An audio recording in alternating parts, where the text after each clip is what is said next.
Ubani wathi inkosazana iyakwazi ukoma ngaphandle ibuyibuyize esontweni mayisihlukene nomuntu wayo. Ngithanda lokhu kwaziwe ngisho abazali abagxoxwa ngoba ingane ngafika nomkhokheli lapha endlini anti nayi kade komile kodwa manje isihlukene ngiyenze njani anti ngoba intombi isiqome yadela kufuneka ibuyephi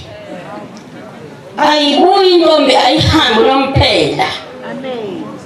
yozi kuye ngoba isiganile sizoqala phansi sishadile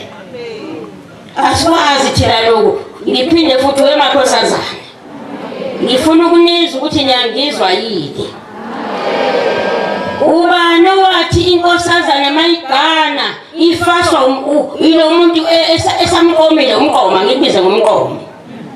ukuzogana phambi ko-anti ngohlelo lwesiZulu luwumqomo wena lo muntu wakho esenivumelene naye usezokufasa le broshe efakwe ekhanda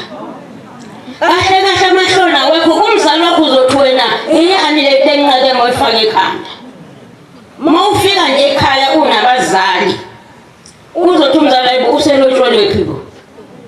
ngoba kwazi ukuthi intombi efaka uphini ekhanda esefika abantu bazothi baba amen bafike nini kuwe makhosazana nifika senifanisene namadoda angithi niyothungisa khona into efuneka ngintshele yona lesikhathi uvumelana nomfana ukuthi ngiyakuthanda ubuntombi bakho usobulahlile uma ubona ukuthi umfana usezokwehlula ithi